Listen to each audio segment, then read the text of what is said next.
Hello everyone, welcome back to our channel. दोस्तों, अगर आप ओल्ड टैक्स रिजीम में ऑप्ट करना चाहते हैं तो इस बार आपको एक फॉर्म फिल करना होगा जो होगा फॉर्म 10 IEA। और आज के वीडियो में हम यही डिस्कस करने वाले हैं कि ये फॉर्म आप कैसे फाइल करेंगे। क्या ये फॉर्म सभी लोग फाइल करेंगे जो भी ITR भर रहे हैं और जो ओल्ड टैक्स रिजीम में जाना चाहते हैं। फॉर्म को फिल करने के बाद उसका ई-वेरिफिकेशन भी करना है और उस फॉर्म का एक्नॉलेजमेंट नंबर आपको अपने ITR फॉर्म में भी देना है। तो सारी चीज़ें आज के वीडियो में डिस्कस करेंगे। अगर चैनल पर नए हैं तो सब्सक्राइब ज़रूर कर लीजिएगा और अगर हमारा वीडियो आपको अच्छा लगता है तो इसे लाइक एंड शेयर ज़रूर कर दीजिएगा। चलिए स्टार्ट करते हैं। अगर आप एक सैलरीड एम्प्लॉई हैं, आपकी कोई भी बिजनेस इनकम नहीं है और आप ITR 1 भरना चाहते हैं या आप ITR 2 भरना चाहते हैं तो आपके लिए फॉर्म 10 IEA को फिल करना ज़रूरी नहीं है। तब आप सिर्फ ऑप्शन सेलेक्ट करेंगे येस या नो का कि आपको ओल्ड रिजीम में जाना है या आपको न्यू रिजीम में जाना है। सिर्फ ऑप्शन सेलेक्ट करेंगे और अकॉर्डिंगली आपका फॉर्म कन्वर्ट हो जाएगा उसी रिजीम में। लेकिन अगर आपकी बिजनेस इनकम है, साथ में सैलरी भी है या कैपिटल गेन भी है और आप ITR 3 या फिर ITR 4 फाइल करने के लिए एलिजिबल हैं। ITR 3 वो लोग फाइल करते हैं जो कि FNO दिखाना चाहते हैं या कैपिटल गेन दिखाना चाहते हैं, साथ में बिजनेस इनकम भी दिखाना चाहते हैं। और ITR 4 वो लोग फाइल करते हैं जो कि सैलरी और प्रिजम्पटिव बेसिस पर बिजनेस इनकम या प्रोफेशनल इनकम दिखाना चाहते हैं। ITR 1 सिंपलेस्ट फॉर्म है जो कि सैलरीड पर्सन फाइल करते हैं। आपकी सैलरी से इनकम है, इंटरेस्ट है, एक हाउस प्रॉपर्टी से रेंट आ रहा है, सिंपल ITR है आपकी, आप ITR 1 फाइल कर सकते हैं। लेकिन अगर सैलरी के साथ साथ आपका स्टॉक मार्केट में भी इन्वेस्टमेंट है, लॉन्ग टर्म शॉर्ट टर्म दिखाना चाहते हैं या 2 हाउस प्रॉपर्टी से रेंटल इनकम दिखाना चाहते हैं, तब आप ITR 2 को फाइल करते हैं। तो ITR 1 और ITR 2 वालों के लिए इस फॉर्म को फाइल करना ज़रूरी नहीं है। आप सिर्फ ऑप्शन सेलेक्ट करके रिजीम में कन्वर्ट कर सकते हैं और आप लोगों के लिए ये ऑप्शन हर साल अवेलेबल रहेगा। आप हर साल एक रिजीम से दूसरे रिजीम में स्विच ओवर कर सकते हैं। लेकिन अगर आप बिजनेस पर्सन हैं या प्रोफेशनल हैं और आप ओल्ड रिजीम में जाना चाहते हैं तो आपको न्यू रिजीम से ऑप्ट आउट करना होगा और उसके लिए आप इस फॉर्म को फिल करेंगे। चलिए देखते हैं कि फॉर्म को कैसे फिल करना है। इसके लिए हम अपने अकाउंट में लॉगिन कर लेंगे। लॉगिन करने के बाद आपको ई फाइल में जाना है। यहाँ पर income tax forms, file income tax forms. अब सबसे पहला ही फॉर्म आपको मिल जाएगा form 10 IEA, application for exercise और withdrawal of option under section 115 BAC। यहाँ पे ओपन करेंगे, असेसमेंट ईयर 24-25 और कंटिन्यू। Let's get started. अब यहाँ पर है कि क्या आपकी कोई बिजनेस इनकम या प्रोफेशनल इनकम है, तो आप येस या नो पर क्लिक करेंगे। येस पर क्लिक करेंगे।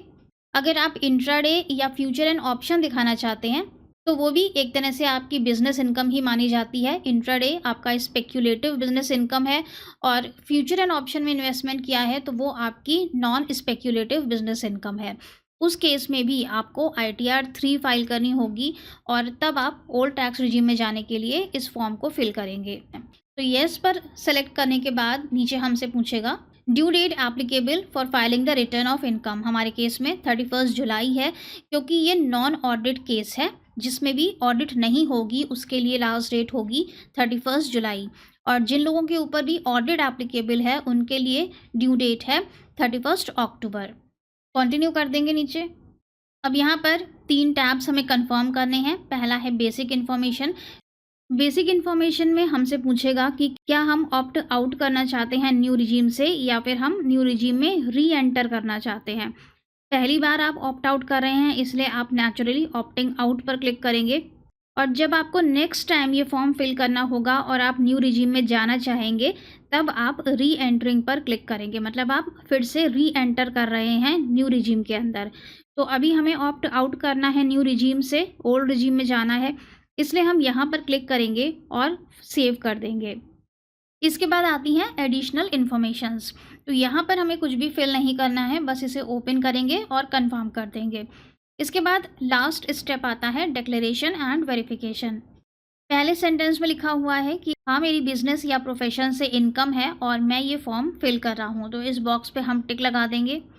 दूसरे सेंटेंस में हमसे पूछता है कि मैं डिक्लेयर कर रहा हूँ कि री एंटरिंग, अगर मैं फिर से न्यू रिजीम के अंदर वापस आया, re entering the subsection 1A of section 115 BAC, मतलब न्यू रिजीम में अगर मैं फिर से री एंटर करता हूँ, shall render the person refer to as serial number 1, तो फिर जो यहाँ पर पर्सन अपना सिग्नेचर कर रहा है, that person will be ineligible for opting out of section 115 BAC।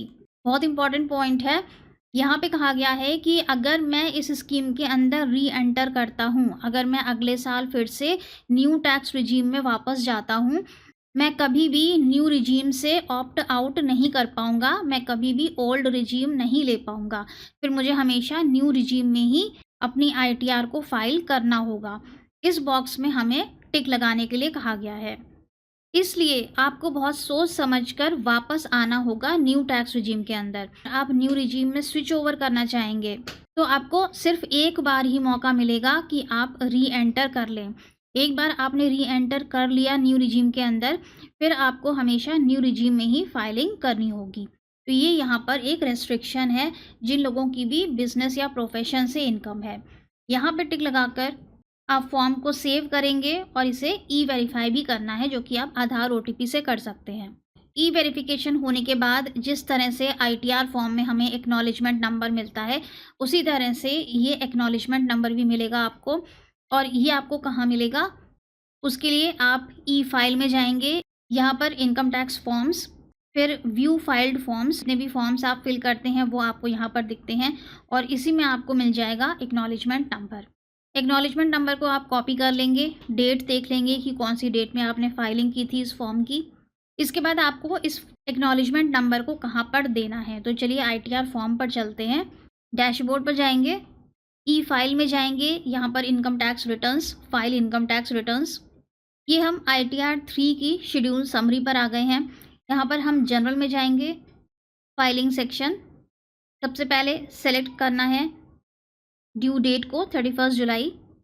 Have you exercise the option of opting out of new tax regime, क्या आप न्यू रिजीम से बाहर जाना चाहते हैं, तो हम येस पे क्लिक कर देंगे, yes. Within the due date, मतलब कि 31 जुलाई, विद इन 31 जुलाई हम ये ITR फाइल कर रहे हैं। डेट ऑफ फाइलिंग यहाँ पर दे देंगे जिस भी डेट में हमने अपने फॉर्म को फिल किया है, और यहाँ पर फॉर्म 10 IEA का एक्नॉलेजमेंट नंबर जो अभी हमने कॉपी किया है। ये इन्फॉर्मेशन यहाँ पे देने के बाद हम फॉर्म को नीचे कंफर्म कर देंगे और कंफर्म होते ही आपका ये फॉर्म ओल्ड टैक्स रिजीम में कन्वर्ट हो जाएगा। इसके बाद आपके सारे एग्जेम्पशंस और सारे डिडक्शंस हाईलाइट हो जाएंगे।